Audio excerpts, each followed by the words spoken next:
नमस्कार, आप देख रहे हैं खबरदार। मैं हूं श्वेता सिंह। सबसे पहले खबरों को खबरदार के लेंस से देख लेते हैं। 5 राज्यों के चुनावों से ठीक पहले कांग्रेस के कुछ जाने पहचाने चेहरे एक जाना पहचाना खेल खेल रहे हैं। पहले हिंदुत्व की तुलना आईसिस और बोको हराम से करने वाले सलमान खुर्शीद अपनी किताब के जरिए राजनीतिक माहौल सेट करते हुए दिखाई दिए, और अब विवादित बयानों के सलामी बल्लेबाज कांग्रेस के मणिशंकर अय्यर मुगलों की शान में एकदम बिछ गए। मुगल प्रेमी मणिशंकर अय्यर ने एक तरह से इतिहास का नया डिजाइन पेश कर दिया। आज कांग्रेस नेता मणिशंकर अय्यर की जुबान से मुगलिया मासूमियत के किस्से सुनकर आप दंग रह जाएंगे। हमने मणिशंकर ब्रांड वाले मुगलिया इतिहास के फैक्ट चेक का प्रबंध किया है। वैसे मणिशंकर अय्यर अकेले नहीं हैं। चुनावों से पहले इतिहास की अलमारी से कई नामों को झाड़ पोंछ कर निकाल लिया गया है और स्वादानुसार इनका इस्तेमाल हो रहा है। जिन्ना से लेकर सिकंदर और चंद्रगुप्त मौर्य वाली इस पॉलिटिक्स से आपको खबरदार रहना चाहिए। और चुनावी माहौल में तुष्टीकरण की राजनीति के तमाम सैंपल आपको ध्यान से देखने चाहिए। भारतीय रेल के लिए आज का दिन एक नए अध्याय की तरह है। देश के पहले world class ISO certified railway station का उद्घाटन आज प्रधानमंत्री नरेंद्र मोदी ने भोपाल में किया। पब्लिक प्राइवेट पार्टनरशिप यानी पीपीपी मॉडल के तहत बने देश के इस पहले रेलवे स्टेशन का नाम रानी कमलापति रेलवे स्टेशन है। पहले इसका नाम हबीबगंज था। इस स्टेशन पर वर्ल्ड क्लास सुविधाएं हैं और इसे जर्मनी के हार्लबर्ग रेलवे स्टेशन की तर्ज पर डेवलप किया गया है। आज हम आपके लिए इस स्टेशन का ऑन स्पॉट विश्लेषण करेंगे और आपको गोंड राजवंश की रानी कमलापति के बारे में भी बताएंगे, जिनके नाम पर रेलवे स्टेशन का नाम रखा गया। आज काशी विश्वनाथ धाम में फिर से देवी अन्नपूर्णा की दुर्लभ मूर्ति की प्राण प्रतिष्ठा हो गई। अन्न की पूर्ति करने वाली देवी अन्नपूर्णा की यह मूर्ति 1913 में वाराणसी से गायब हुई और बाद में कनाडा की आर्ट गैलरी तक पहुंच गई। लेकिन मोदी सरकार ने इसे वापस काशी विश्वनाथ मंदिर तक लाने का प्रण लिया, उसे पूरा किया। आज इस मूर्ति की प्राण प्रतिष्ठा की तस्वीरें आपके मन को प्रसन्न कर देंगी। यूपी के सीएम योगी आदित्यनाथ ने खुद मां अन्नपूर्णा की स्थापना के लिए पालकी उठाई और प्रतिमा को स्थापना स्थल तक पहुंचाया। इस मूर्ति को आज काशी विश्वनाथ मंदिर में ईशान कोण में स्थापित किया गया। इसकी पूरी ग्राउंड रिपोर्ट आपको मिस नहीं करनी चाहिए। कुछ महीनों बाद 5 राज्यों में चुनाव होने। इन विधानसभा चुनावों के लिए हर पार्टी अपनी अपनी तैयारियां कर रही है। रैलियां, भाषण, दौरे सब हो रहे हैं। लेकिन इन सबके बीच कांग्रेस की तरफ से मणिशंकर अय्यर एक बार फिर चुनावी पिच पर सलामी बल्लेबाज के तौर पर आ गए और उन्होंने मुगलों की तारीफ में ऐसी सलामी दी है कि बड़े बड़े इतिहासकार दंग रह जाए। मणिशंकर अय्यर ने बीजेपी पर हमला करते हुए यह बताने की कोशिश की कि मुगल बहुत मासूम थे। मणिशंकर यह अपील करते नजर आ रहे हैं कि मुगलों के अत्याचार पर उन्हें दोष मत दो, वो तो विदेश से आए असभ्य लोग थे और भारतीयों पर सिर्फ अपना गुस्सा उतारते थे। मणिशंकर अय्यर का मन और क्या क्या कह रहा है ये आप ध्यान से सुनिए। इसके साथ उनके मुगलिया इतिहास का फैक्ट चेक भी करेंगे।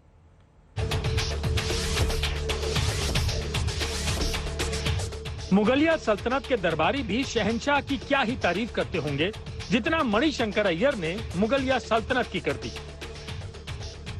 वो कभी अपने घर वापस नहीं गए और ये है अंतर अंग्रेजों और मुगलों में कि मुगलों ने इस देश को अपना बनाया। अंग्रेजों ने कहा कि नहीं, हम तो यहां राज करने के लिए आए हैं, बाकी हमारा घर तो वही है। बाबर आज जिंदा होता तो मणिशंकर को हीरे जवाहरात से लाद देता। औरंगजेब ये कसीदे सुन रहा होता तो अपने सिंहासन से खड़ा होकर तालियां बजाता और मणिशंकर को गले लगा लेता, कहता कि मांग लो जो चाहिए। विदेश से वो आते थे, असभ्य लोग थे, इसीलिए उन्होंने बहुत क्रोध किया भारत पर। लेकिन यहां रहने के बाद वो भारतीय बन गए। मणिशंकर की बातों से लगता है कि कितने मासूम थे मुगल, भोले थे, नहीं जानते थे कि जो तलवार लेकर वो यहाँ आए थे उससे मारो तो कत्ल हो जाता है। वो नहीं जानते थे कि भारतीयों के घरों में जो जवाहरात रखे होते थे उन्हें जबरदस्ती छीनना लूट होती है। सिर्फ मुगल ही नहीं, मणिशंकर के किस्सों में मोहम्मद गौरी का भी बड़ा ऊंचा स्थान है। मणिशंकर अय्यर अगर उस जमाने में होते तो सल्तनत काल के सुल्तानों से लेकर मुगलों तक हर दौर में आधिकारिक इतिहासकार नियुक्त कर दिए गए होते। बाबर जो थे, जिसकी औलाद हमारे भारतीय जनता पार्टी के लोग अक्सर मुझको नाम देते थे कि ये बाबर की औलाद है, वो इस देश के थे। और ये कहना कि बाबर की औलाद इसलिए आपको यहां रहने की इजाजत ही नहीं है कि आप कैसे आए हो यहां, कि आपने हमारा गला काटा है, ये कैसे सच हो सकता है? जिन लोगों ने भारत पर आक्रमण किया उनके प्रति ऐसा आदर देखकर सभी दंग हैं। मणिशंकर अय्यर अलग अलग एंगल से मुगलों की तारीफ करते हैं और मौका लगाकर मुगल शासकों को डिस्काउंट भी दे देते हैं। मणिशंकर अय्यर के मुगलई किस्सों में मुगल शासकों के मनोविज्ञान का विशेष स्थान है। मुगलों के मन की बात वो पूरे कॉन्फिडेंस के साथ बताते हैं।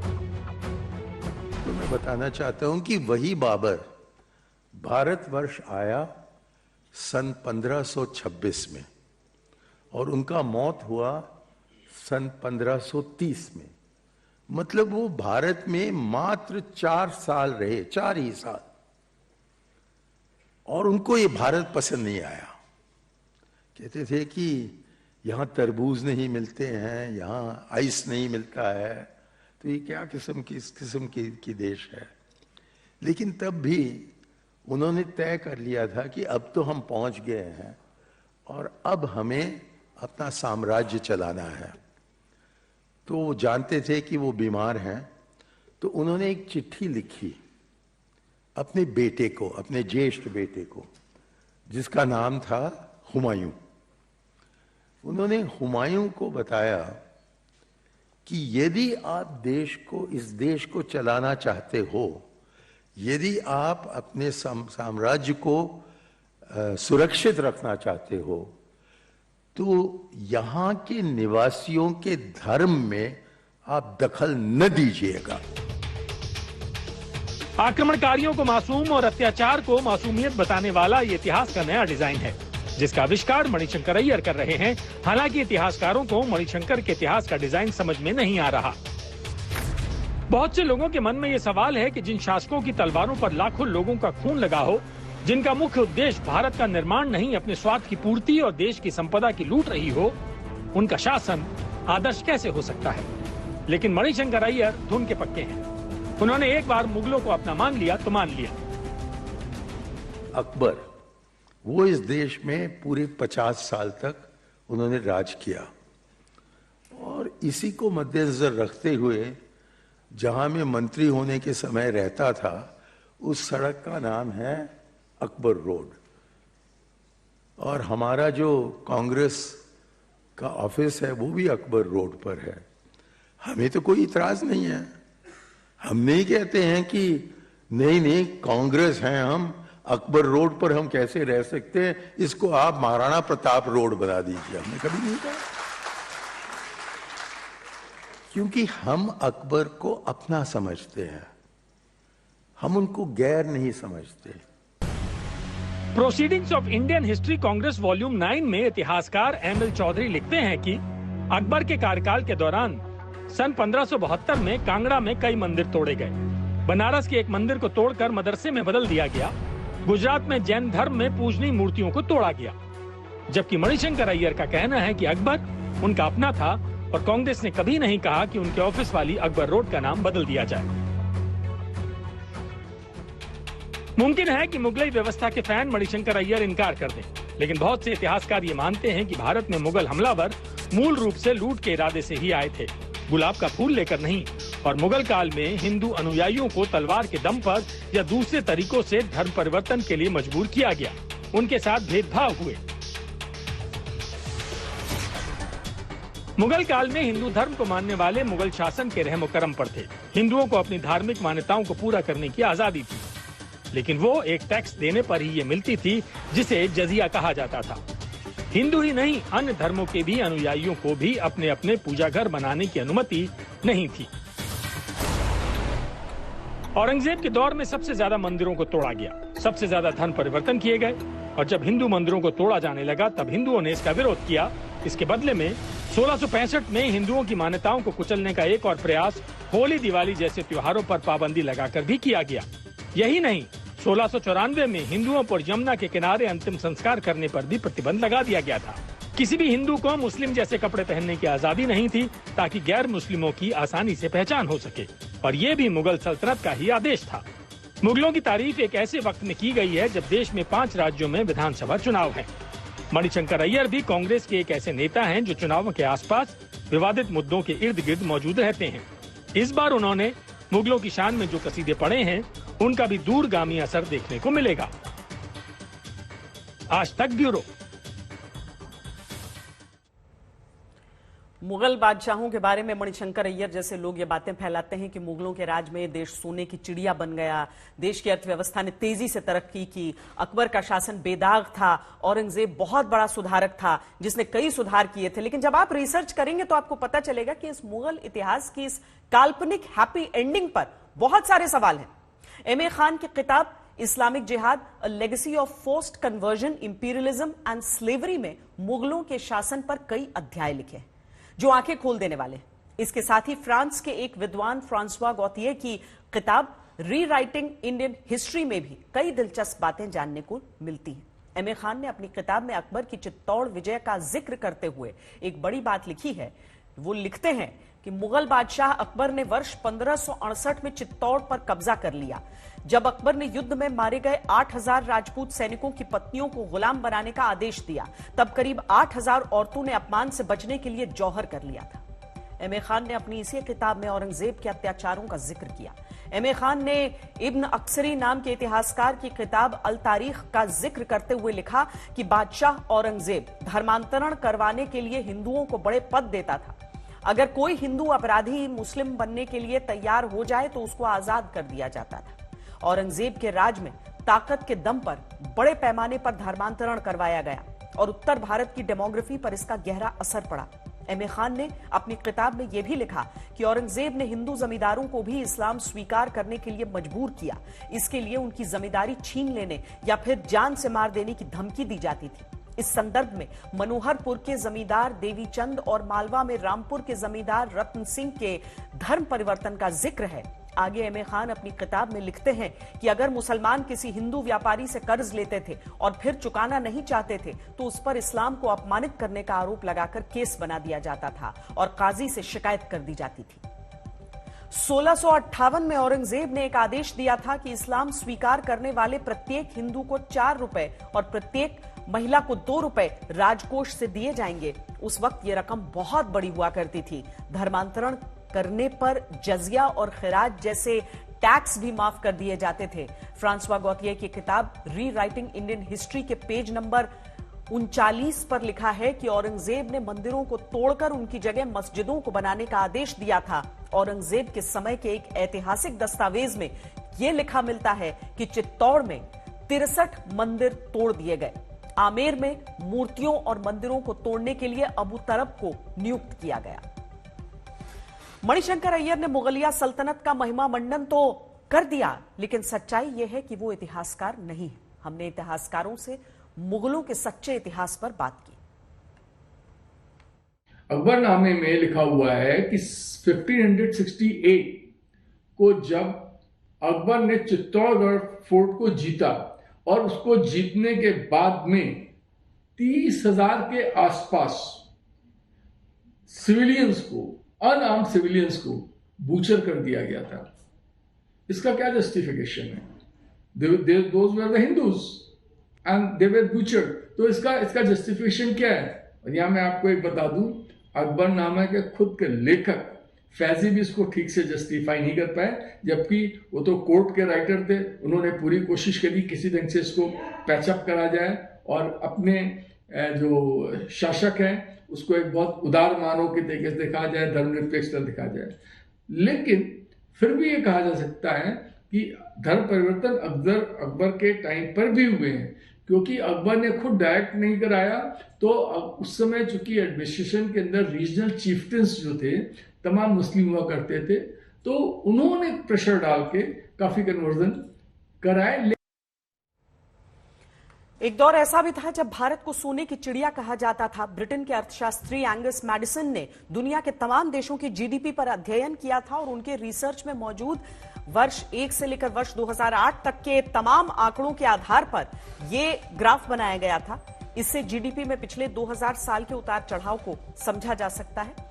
इस ग्राफ में अमेरिका, पश्चिम यूरोप, चीन, भारत और मिडिल ईस्ट के जीडीपी शेयर को दिखाया गया है। इस ग्राफ में भारत की जीडीपी शेयर पर गौर कीजिए।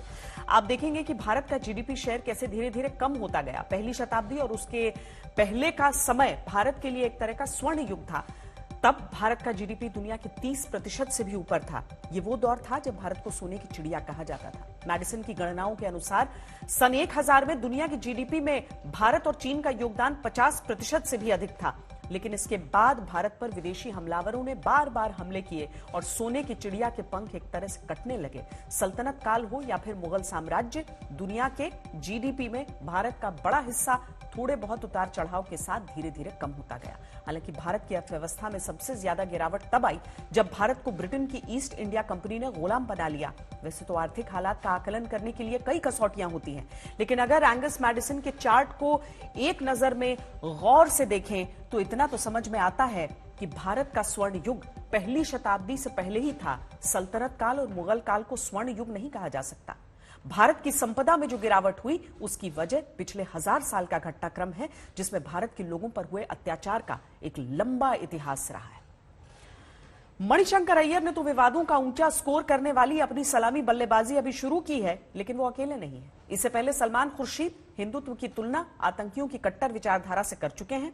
विधानसभा चुनावों से पहले जिन्ना से लेकर चंद्रगुप्त मौर्य तक सब राजनीतिक हथियार बन चुके हैं। तुष्टीकरण और वोटों के ध्रुवीकरण की राजनीति चरम पर है और चुनावी शब्दकोश में शामिल मुगल, हिंदुत्व, जिन्ना, चंद्रगुप्त मौर्य जैसे शब्द भी ट्रेंडिंग हैशटैग बन रहे हैं। हम कहते हैं कि हिंदू धर्म में और हिंदुत्व में फर्क है। मुगलों ने इस देश को अपना बनाया। राष्ट्रपिता महात्मा गांधी, जवाहरलाल नेहरू, जिन्ना एक ही संस्था में पढ़ करके बैरिस्टर बन करके आए। इतिहास ने अशोक को या फिर चंद्रगुप्त मौर्य को महान नहीं बहुत बताया, वह सिकंदर को महान बता दिया। देश की अजीब विडंबना है, जब भी चुनाव होते हैं असली मुद्दे किनारे खड़े होते हैं। फिलहाल चुनाव का मुद्दा रोटी पानी बिजली नहीं, जिन्ना, चंद्रगुप्त, मुगल, हिंदुत्व है। कांग्रेस नेता मणिशंकर अय्यर ने चुनावी मौसम में मुगलों की तारीफ की तो कांग्रेस के लिए कुछ भी बोलना भारी पड़ गया। विवाद का ऐसा तार छिड़ा है, कांग्रेस नेताओं का दिमाग झंझना गया है और बीजेपी को पॉइंट ब्लैंक पर हमला करने का मौका मिला है। ऐसा प्रतीत होता है कि पाकिस्तान से पूछ के भारत में बयान देते हैं, क्योंकि पाकिस्तान और कांग्रेस की सोच आज एक दूसरे का पर्याय बन चुकी है। और अच्छा होता कि पाकिस्तान के वजीर आजम का बयान सुनने के बजाय वो देश के यशस्वी प्रधानमंत्री श्री नरेंद्र मोदी जी का कोई भाषण सुनते। कांग्रेस के नेताओं के खून में और डीएनए में गद्दारी है। कांग्रेस पार्टी ने हमेशा आतंकवादियों का समर्थन किया है, आतंकवादियों का साथ दिया है। ये वही मणिशंकर अय्यर हैं जिन्होंने पाकिस्तान के अंदर जाकर पाकिस्तानियों से कहा था कि हिंदुस्तान की सरकार बदल दो। मुगलों के अलावा चुनावी माहौल में चंद्रगुप्त मौर्य के नाम की भी एंट्री हो गई है। चंद्रगुप्त के नाम पर यूपी के सीएम योगी आदित्यनाथ के बयान ने एक नई बहस छेड़ दी है। उन्होंने कहा है कि चंद्रगुप्त ने सिकंदर को युद्ध में हराया था। यानी इतिहास कैसे विकृत किया जाता है। इतिहास ने अशोक को या फिर चंद्रगुप्त मौर्य को महान नहीं बहुत बताया। किसको बताया? चंद्रगुप्त मौर्य से जो हारा था वह सिकंदर को महान बता दिया। कितना धोखा देश के साथ हुआ है। लेकिन इतिहासकार इन सब मुद्दों पर मौन है। कारण है, अगर ये सच्चाई जिस दिन भारतवासियों के मन में आ जाएगी तो समाज फिर से खड़ा हो जाएगा। इस बयान के बाद योगी आदित्यनाथ के इतिहास ज्ञान पर सवाल उठने लगे। उनके विरोधियों ने सीधे सवाल उठाए कि जिस समय यह युद्ध हुआ था उस वक्त चंद्रगुप्त मौर्य की उम्र 14 वर्ष रही होगी और सिकंदर 30 वर्ष का था। और सिकंदर की लड़ाई चंद्रगुप्त से कभी हुई ही नहीं। अलेक्जेंडर और चंद्रगुप्त मौर्य का क्या कनेक्शन है? बताइए, बोलिए, मुझे पूछिए ना, कहाँ से कहाँ बात को जोड़ देते हैं। कम से कम नहीं मालूम तो पूछना चाहिए हिस्टोरियन से, उनके पार्टी में अगर है तो। कैसे बोल सकते चंद्रगुप्ता वर्सेस अलेक्जेंडर? ये कुछ नहीं है। चुनाव के पहले इनके पास कोई मुद्दा नहीं है। समाजवादी ने जिन्ना को लेके आ गया तो योगी ने अलेक्जेंडर को लेके आ गया। अभी क्या क्या आगे हिस्ट्री के कौन कौन आने वाले पता नहीं। इतिहासकारों के मुताबिक जब सिकंदर ने भारत पर हमला किया उस वक्त मगध पर चंद्रगुप्त का नहीं, नंद वंश के धनानंद का शासन था। अब सवाल यह है कि फिर चंद्रगुप्त किस यूनानी व्यक्ति से लड़ा था? इतिहास की किताबों में चंद्रगुप्त और सेल्यूकस की लड़ाई का जिक्र है। चंद्रगुप्त के साथ साथ जिन्ना वाली राजनीति भी ट्रेंड कर रही है, जिसे अखिलेश ने चुनाव से पहले हवा दी। सरदार पटेल जी, राष्ट्रपिता महात्मा गांधी, जवाहरलाल नेहरू, जिन्ना एक ही संस्था में पढ़ करके बैरिस्टर बनकर के आए थे। उन्होंने आजादी दिलाई। अखिलेश ने जिन्ना को बयान फूंक कर जिंदा किया तो विरोधी उनके पीछे पड़ गए। सभी ने एक सुर में अखिलेश को याद दिला दिया कि जिस जिन्ना को महान बताने पर वो तुले हैं, वो कुछ और नहीं, भारत के विभाजन का जिम्मेदार है। अखिलेश जी को जिन्ना बहुत महान दिखने लगे। जिन्ना का वे लोग समर्थन करते हैं, हम सरदार पटेल का समर्थन करते हैं। उत्तर प्रदेश के चुनाव में जिन्ना कहां से आ गए, ये जिन कहां से पैदा हो गया उनको नहीं मालूम। इस जिन को तो हमने भगा दिया पाकिस्तान को कि बजाओ तुम, हम नहीं जाएंगे। देश के चुनावों के दौरान जिन्ना को महान बताने वाली राजनीति होती है।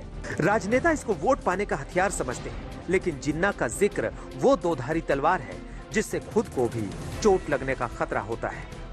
और इसी तरह से हिंदुत्व को बुरा भला कहना भी चुनावी मौसम में खतरनाक साबित होता है। ये आगजनी तोड़फोड़ सलमान खुर्शीद के घर पर हुई है। कारण है उनकी लिखी एक किताब जिसका नाम है द सैफरन स्काई। इस किताब के पेज नंबर 113 पर वो लिखते हैं, साधु संत जिस सनातन धर्म और क्लासिकल हिंदुइज्म को जानते हैं, उसे किनारे करके हिंदुत्व के ऐसे वर्जन को आगे बढ़ाया जा रहा है जो हर पैमाने पर ISIS और बोको हरम जैसे जिहादी इस्लामी संगठनों के राजनीतिक रूप जैसा है। इस लेख के जरिए उन्होंने हिंदुत्व की तुलना ISIS और बोको हरम जैसे आतंकी संगठनों से की है। जाहिर है ये तुरंत एक राजनीतिक हैशटैग बन गया और चुनावी लड़ाई के हथियार के रूप में इसका इस्तेमाल होने लगा। वो यहाँ बाहर चिल्लाएं, उससे अच्छा ये है कि जाएं, रिसर्च करें, लिखें, कुछ बताएं कि हमने जो किया है वो क्यों गलत है, क्या अच्छा है, क्या बुरा है। ये इसलिए किया जा रहा है क्योंकि कांग्रेस पार्टी हो, सपा हो, ये सब लोग केवल तुष्टीकरण और सांप्रदायिक राजनीति करती हैं और इनको लगता है इससे मुसलमान वोट देंगे, जबकि सच्चाई ये है कि आज का मुसलमान देशभक्त है, वो भारतीय जनता पार्टी को वोट देगा। विरोध के बाद खुर्शीद अपनी किताब में लिखे शब्द तो नहीं बदल सके, लेकिन सॉफ्ट अंदाज में लोगों को समझाने लगे कि उनका वो मतलब नहीं था जो समझा गया। नेताओं की यह मासूमियत अपने आप में रिसर्च का विषय है। क्या कहूं कि मेरी पार्टी ने किनारा कर लिया, जब मेरी पार्टी खुलकर, मेरा नेतृत्व खुलकर वही बात कह रहा है जो मैंने कही है। और मुझे गर्व है अपने नेतृत्व के कि आज के हालात में वो ये गिनती नहीं कर रहे हैं कि किस चीज़ में फ़ायदा है, किस में नफ़ा है, किस में नुकसान है। वो खुलकर वो बात कह रहे हैं जिसको हर अच्छे चरित्र का व्यक्ति जो देशभक्त है जिसको कहनी चाहिए। फिलहाल जिन्ना और मुगल, चंद्रगुप्त और हिंदुत्व, इन्हीं पर बहस चल रही है। 5 राज्यों के चुनावी मुद्दे ऐसे शब्दों के शोर में गुम है। अभी आगे ये चुनावी शब्दकोश और बड़ा होने वाला है। इसमें नए नए विवादित शब्द जुड़ने वाले हैं। आज तक ब्यूरो। अब आपको देश के पहले वर्ल्ड क्लास सुविधाओं वाले रेलवे स्टेशन की यात्रा पर लेकर चलते हैं, जिसे देखकर आपको किसी एयरपोर्ट पर होने का एहसास होगा। अब तक भोपाल के स्टेशन की पहचान हबीबगंज रेलवे स्टेशन के नाम से थी, लेकिन पुनर्निर्माण के बाद आज से इसका नाम रानी कमलापति रेलवे स्टेशन हो गया है। यानी स्टेशन के कायाकल्प के साथ इसका नामकरण संस्कार भी हो गया। आज पीएम मोदी ने भोपाल जाकर इस स्टेशन का उद्घाटन किया और रेलवे के इस नए युग के स्टेशन की सुविधाओं के बारे में विस्तार से समझाया। यह देश का पहला ऐसा रेलवे स्टेशन है जिसमें यात्रियों को शॉपिंग कॉम्प्लेक्स, रेस्टोरेंट, साथ ही मॉल, बच्चों के लिए gaming zone, hospital, hotel, mall और स्मार्ट पार्किंग जैसी सुविधाएं मिलेंगी। रानी कमलापति रेलवे स्टेशन PPP यानी पब्लिक प्राइवेट पार्टनरशिप के तहत तैयार किया रेलवे स्टेशन है, जिसके पुनर्निर्माण में करीब 100 करोड़ रुपए की लागत आई। इसके अलावा स्टेशन परिसर में बने दूसरे व्यावसायिक निर्माण में करीब 350 करोड़ रुपए खर्च हुए हैं, यानी कुल 450 करोड़ रुपए का खर्च हुआ। अब इस स्टेशन की खासियत नोट कर लीजिए ताकि भोपाल यात्रा के दौरान आप इन सुविधाओं का इस्तेमाल कर सकें। सबसे बड़ी बात यह है कि इस स्टेशन को ग्रीन बिल्डिंग के अनुसार डिजाइन किया गया है, यानी इसे चलाने के लिए सौर ऊर्जा का भरपूर इस्तेमाल किया जाएगा। वेंटिलेशन अच्छा होगा और बारिश के पानी का भी प्रयोग होगा। पानी की खपत को कम करने के लिए रिसाइकलिंग के बाद पानी का अधिकतम इस्तेमाल किया जाएगा। ट्रेन के आने पर यात्रियों की भीड़भाड़ को कम करने के लिए स्टेशन की एंट्री और एग्जिट को अलग अलग रखा गया है। इसके अलावा यात्रियों की सुविधाओं के लिए पूरे स्टेशन पर रैंप, लिफ्ट और एस्केलेटर लगाए गए हैं ताकि यात्रियों को थकान कम हो। प्लेटफॉर्म पर ट्रेन का इंतजार करने के बजाय स्टेशन के ऊपरी हिस्से में 6 डिपार्चर लॉबी बनाई गई हैं, जिनमें एक बार में 1000 से ज्यादा यात्री बैठ सकते हैं। इसके अलावा यात्रियों को एक्स्ट्रा सुविधा देने के लिए स्टेशन पर एसी रूम, एसी लाउंज और नई तरह के रिटायरिंग रूम बनाए गए हैं। इसके लिए यात्रियों को थोड़ा पैसा खर्च करना पड़ेगा। आप में से बहुत से लोगों के मन में यह सवाल उठ रहा होगा कि करोड़ों रुपए के रिनोवेशन के बाद यात्रियों पर खर्चे का बोझ कितना बढ़ेगा। तो आपको बता दें कि यात्रियों से सिर्फ रेल यात्रा और प्लेटफॉर्म टिकट के अलावा कोई दूसरा शुल्क नहीं लिया जाएगा। स्टेशन को लोगों की सुख सुविधाओं को ध्यान में रखकर तैयार किया गया है, लेकिन अब स्टेशन पर होने वाली सारी व्यावसायिक गतिविधियां जैसे चाय पानी से लेकर भोजन तक और आरामदेह सुविधाओं से लेकर मनोरंजन तक, सब पर पब्लिक प्राइवेट पार्टनरशिप के तहत एक प्राइवेट फर्म का अधिकार होगा, यानी सुख सुविधाओं के लिए कुछ कीमत चुकानी होगी।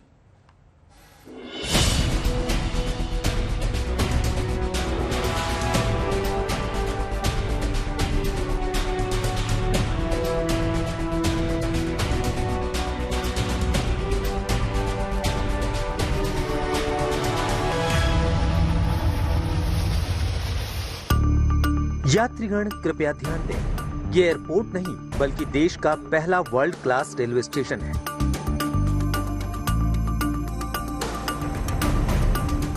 यात्रीगण कृपया ध्यान दें, इस वर्ल्ड क्लास स्टेशन पर आपको यात्रा की थकान कम और आनंद ज्यादा महसूस होगा। पिछले 5 साल की मेहनत के बाद आखिरकार भोपाल को नया और सुख सुविधाओं वाला वर्ल्ड क्लास रेलवे स्टेशन मिल ही गया।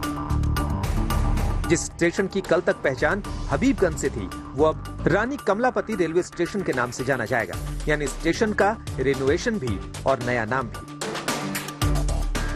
रानी कमलापति स्टेशन को 4 सबसे खास बातों को ध्यान में रखकर तैयार किया गया है। ट्रेन में आने जाने पर यात्रियों की भीड़, स्टेशन पर वेटिंग एरिया की कमी, ट्रेन के ज्यादा देर तक इंतजार के लिए सुविधाओं का अभाव और प्लेटफॉर्म पर खाने पीने की सुविधाओं की कमी। लेकिन भोपाल के इस स्टेशन पर ये सारी खूबियां दूर करके एयरपोर्ट वाली सुविधाओं की तरह यात्रियों का ध्यान रखा गया है। भारतीय रेल का भविष्य कितना आधुनिक है, कितना उज्जवल है, इसका प्रतिबिंब भोपाल के इस भव्य रेलवे स्टेशन में जो भी आएगा उसे दिखाई देगा। जो सुविधाएं कभी एयरपोर्ट में मिला करती थी, वो आज रेलवे स्टेशन में मिल रही है। हबीबगंज रेलवे स्टेशन पर रोजाना करीब 70 से 80 ट्रेनों का ट्रैफिक है। इसके अलावा स्टेशन पर करीब 25,000 यात्रियों की आवाजाही है। ऐसे में यात्रियों की भीड़ को मैनेज करना सबसे बड़ी चुनौती थी। इसलिए स्टेशन पर आने वाले यात्रियों को स्टेशन के ऊपरी हिस्से से प्लेटफॉर्म तक पहुंचाने की और स्टेशन से उतरने वाले यात्रियों को सबवे से बाहर निकालने की व्यवस्था की गई है, ताकि ट्रेन के आने पर भीड़ की समस्या न हो। पैसेंजर सेग्रीगेशन की अगर बात करते हैं तो जो पैसेंजर ट्रेन जिसको पकड़नी है वो ईस्ट बिल्डिंग या वेस्ट बिल्डिंग से अंदर एंटर करेगा और लिफ्ट, ट्रैवलेटर या एस्केलेटर के सहारे जो है वो एयर कॉन्कोर्स लेवल पे आएगा और वो यहाँ पर वेट करेगा। वेटिंग एरियाज जो है वो इस तरह से बनाया है कि पैसेंजर्स को यहाँ पे वक्त बिताने में बोरियत ना हो, वो बोर ना हो। इसके लिए जो है एंटरटेनमेंट जोन है, फूड कोर्ट है, रिटेल एरिया है। उसके अलावा जो है जो पैसेंजर इंफॉर्मेशन स्क्रीन्स लगाई हैं यहाँ पे, वो डुअल पर्पस है। उसमें एंटरटेनमेंट भी चलता है और पैसेंजर इंफॉर्मेशन, जो ट्रेन इंफॉर्मेशन है, वो भी रहती है। तो इस लिहाज से जो है ये पैसेंजर सेग्रीगेशन जो आउटबाउंड है, जो इसको ट्रेन पकड़नी है और जो ट्रेन से उतर रहा है वो ब्रिज के ऊपर या एयर कॉन्कोर्स पे नहीं आएगा, वो सबवे में से बाहर निकल जाएगा। ट्रेन का इंतजार करने वाले यात्रियों की भीड़ को कम करने के लिए स्टेशन पर विशाल वेटिंग हॉल बनाए गए हैं। अगर ट्रेन का इंतजार कई घंटों का है तो ऐसे में एसी लॉन्ज में भी आराम किया जा सकता है।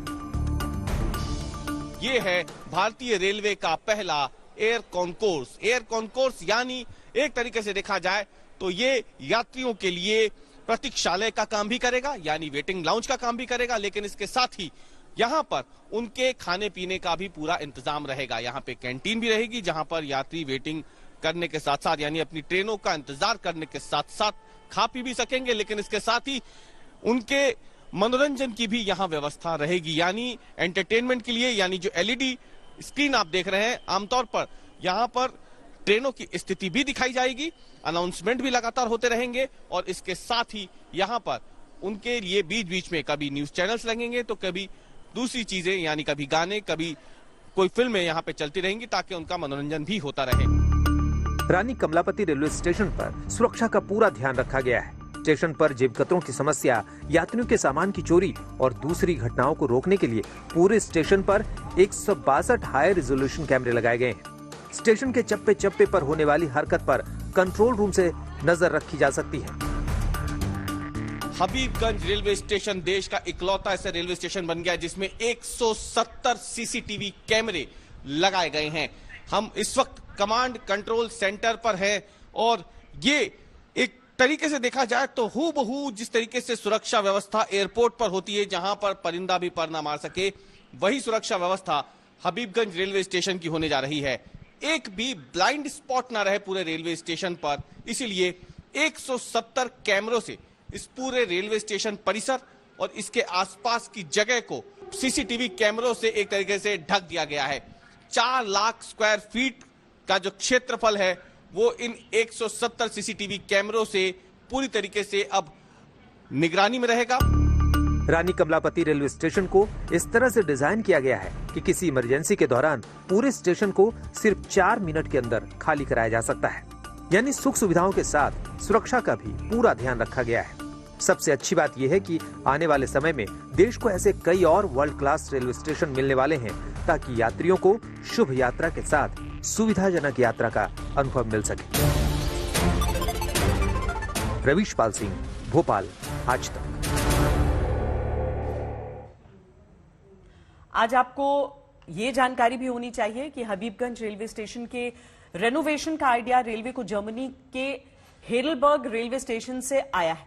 आपको जानकर हैरानी होगी कि 1955 में बने जर्मनी के हेडलबर्ग स्टेशन पर रोज करीब 42,000 यात्री आते हैं, लेकिन यहां भीड़ से दिक्कत नहीं आती। इसकी सबसे बड़ी वजह यह है कि हेडलबर्ग स्टेशन पर ट्रेन में चढ़ने और उतरने वाले यात्रियों के रास्ते अलग अलग हैं। ऐसे में दोनों यात्री कभी भी आपस में नहीं टकराते। ठीक इसी तरह की सुविधा रानी कमलापति स्टेशन पर की गई है। इसके अलावा सिंगल पॉइंट फैसिलिटी यानी एक ही छत के नीचे तमाम तरह की सुविधाएं जैसे restaurant, gaming zone, hotel, shopping और हॉस्पिटल की सुविधा का आइडिया भी हेडलबर्ग स्टेशन से लिया गया है। इसके अलावा जर्मनी के स्टेशन के रखरखाव की जिम्मेदारी एक प्राइवेट कंपनी के पास है। ठीक उसी तरह रानी कमलापति स्टेशन की जिम्मेदारी एक प्राइवेट फर्म को दी गई है। ये तो हुई स्टेशन के आइडिया लेने की बात।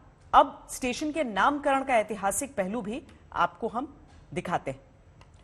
जिस तरह यात्रा से पहले आपको ट्रेन का नाम और प्लेटफॉर्म नंबर की जानकारी होती है, उसी तरह आपको स्टेशन के बारे में भी जानकारी होनी चाहिए। भोपाल के जिस हबीबगंज स्टेशन को रानी कमलापति के नाम से बदला गया है, वो असल में भोपाल की आखिरी हिंदू महारानी थी जिन्होंने अपने आत्मसम्मान की रक्षा में जल समाधि ले ली थी। 16वीं सदी में सीहोर जिले की सलकनपुर रियासत के राजा कृपाल सिंह सरौतिया के घर राजकुमारी कमलापति का जन्म हुआ था। रानी कमलापति बहुत सुंदर थी, इसीलिए उनका नाम कमलापति रखा गया। राजकुमारी कमलापति को घुड़सवारी, मल्ल युद्ध और तीर कमान चलाने में महारत हासिल थी। इसके बाद गिन्नौरगढ़ के राजा सूरज सिंह शाह के बेटे निजाम शाह से रानी कमलापति का विवाह कर दिया गया। ये बात सलकनपुर के एक जमींदार के बेटे चैन सिंह को बहुत चुभ गई, क्योंकि वो रानी कमलापति से विवाह करना चाहता था। इस शादी के बाद चैन सिंह ने एक षड्यंत्र के तहत रानी कमलापति के पति की जहर देकर हत्या कर दी और गिन्नौरगढ़ पर कब्जा कर लिया।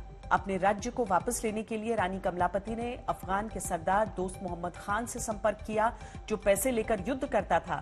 इस युद्ध में चैन सिंह मारा गया, लेकिन दोस्त खान की नीयत बदल गई। उसने रानी कमलापति को धोखा दिया और गिन्नौरगढ़ पर कब्जा कर लिया।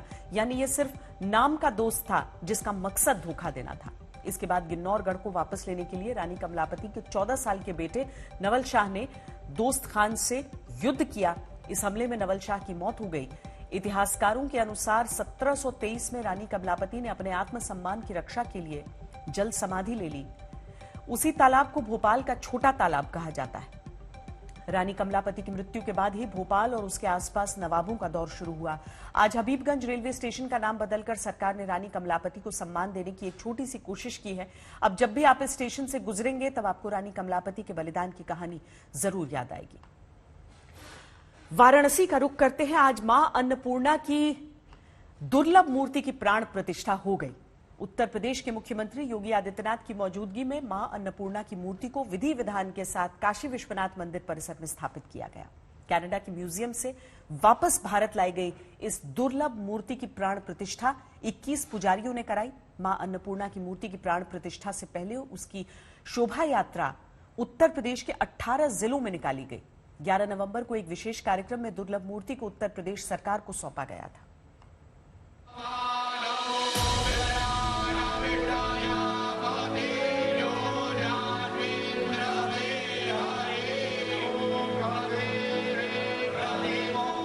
मां अन्नपूर्णा अपने धाम लौट आई हैं।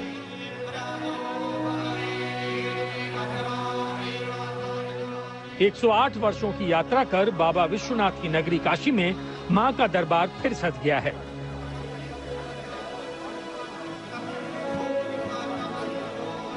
भक्तों के घर अन्न के भंडार भरने वाली मां का देवोत्थान एकादशी की शुभ घड़ी में वाराणसी के काशी विश्वनाथ परिसर में आगमन हुआ है।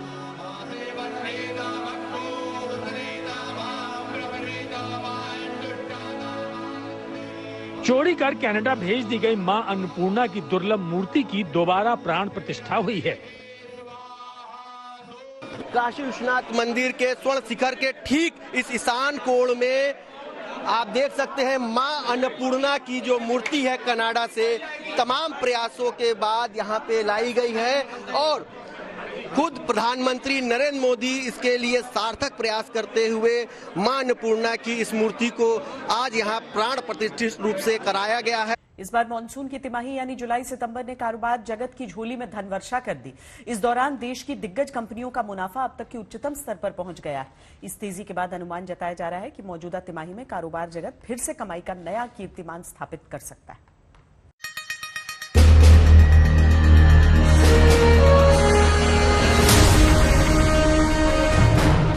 इस बार के फेस्टिव सीजन में बम्पर बिक्री के रिकॉर्ड बने हैं। इस बिक्री से सरकार की झोली टैक्स से भरेगी तो कंपनियों का कारोबार मुनाफे के मैजिक से नई ऊंचाइयों पर पहुंचेगा।